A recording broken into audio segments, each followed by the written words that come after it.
Assalamualaikum my dear friends, this is Ali Raza, your e-commerce tutor. Welcome back to my YouTube channel. Today we are going to talk about why your Amazon seller account will be deactivated or what's the reason behind this. तो आज हम इस topic को clear करने जा रहे हैं, तो बिना वक्त ज़ाया किए चलते हैं अपने लैपटॉप की स्क्रीन पर। आ चुके हैं जैसा कि एज़ यू नो आज हमने बात करनी है reason of Amazon account deactivation. वो कौन सी ऐसी वजूहत है जिनकी वजह से अमेज़ॉन का अकाउंट डीएक्टिवेट हो सकता है हमारा, तो आज हम उनको डिस्कस करते हैं। तो नंबर 1 पर देख लेते हैं। नंबर 1 पर है stay away in new account online arbitrage, यानी कि ऑनलाइन आर्बिट्राज जो है उसमें आपने अगर आपका न्यू अकाउंट है जिस पर कोई सेल्स हिस्ट्री नहीं है, जिस पर आज तक 1 रुपये की भी सेल नहीं हुई, तो आपने उस अकाउंट के ऊपर कभी भी ऑनलाइन आर्बिट्राज कभी भी नहीं, जिसे रिटेल आर्बिट्राज भी कहते हैं, वो कभी भी नहीं करना। क्योंकि ना हम इससे ब्रांड से बाई कर रहे हैं, ना हम डिस्ट्रीब्यूटर से बाई कर रहे हैं, ना हमारे पास कोई वैलिड जो है परमिशन है, ना कोई हमारे पास वैलिड ऐसा डॉक्यूमेंट है जो हम अमेज़ॉन को सबमिट कर सकें। हम थर्ड पार्टी रिटेलर से लेकर अमेज़ॉन को पर बेच रहे हैं प्रोडक्ट, तो इसमें हमारा अकाउंट डीएक्टिवेट हो सकता है, बहुत ज़्यादा चांसेस हैं। तो अगर आप ज़्यादा ही आपने ऑनलाइन आर्बिट्राज करना ही है, तो आपने क्या करना है, फर्स्ट जो है आपने एक छोटा पीएल का जो है प्रोडक्ट लॉन्च करना है अपने अकाउंट के ऊपर। उसके ऊपर थोड़ी सी सेल्स हिस्ट्री आपने जनरेट करनी है, अकाउंट के ऊपर थोड़ी सी हिस्ट्री जनरेट करनी है, $1000 की $2000 की सेल्स उस पर हो चुकी हो अकाउंट पर, तब जाकर आप उस पर ऑनलाइन आर्बिट्राज कर सकते हैं। लेकिन आपका न्यू अकाउंट है और अगर आप प्योर फॉर्म ऑफ होलसेल करना चाह रहे हैं तो आप उसके ऊपर होलसेल ऐप भी आराम से कर सकते हैं। न्यू अकाउंट हो उस पर कोई प्रॉब्लम नहीं है। अगर आप प्योर होलसेल एलएलसी के साथ कर रहे हैं, इंडिविजुअल नहीं कर रहे, प्रोफेशनल कर रहे हैं, तो उस पर आप आराम से ऑनलाइन जो है होलसेल कर सकते हैं। अगर आपने न्यू अकाउंट के ऊपर ऑनलाइन आर्बिट्राज करना है तो आपको पहले छोटा एक पीएल लॉन्च करना पड़ेगा, सेल्स हिस्ट्री कुछ जनरेट करनी पड़ेगी, फिर ऑनलाइन आर्बिट्राज की तरफ जाना पड़ेगा। तो ये क्लियर हो गया। नंबर 2 पर चलते हैं, लिंक्ड अकाउंट।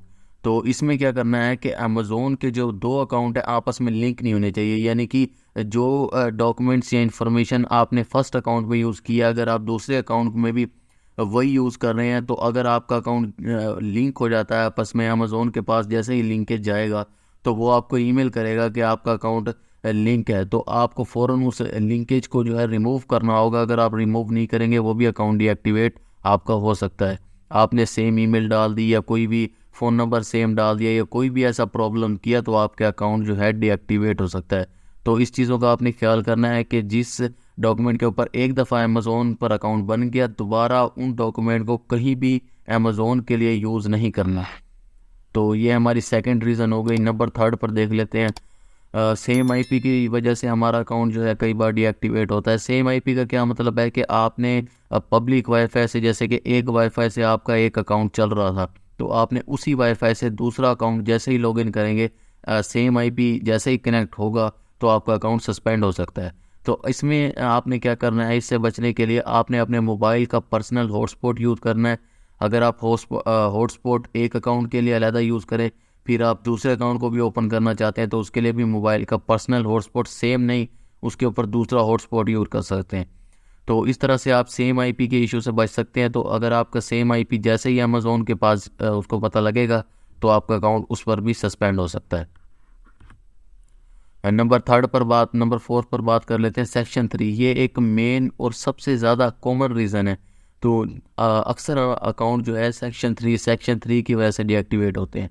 तो ये क्यों होता है कि आप अगर उस अकाउंट के ऊपर ड्रॉप शिपिंग करते हैं। ड्रॉप शिपिंग क्या है कि आप जो है अमेज़ोन की पॉलिसीज़ के अगेंस्ट काम कर रहे हैं, यानी कि अगर आप अमेज़ोन की पॉलिसीज़ के अगेंस्ट काम करेंगे तो आपका नुकसान तो होगा, अमेज़ोन उस अकाउंट को सस्पेंड लाजमी करेगा।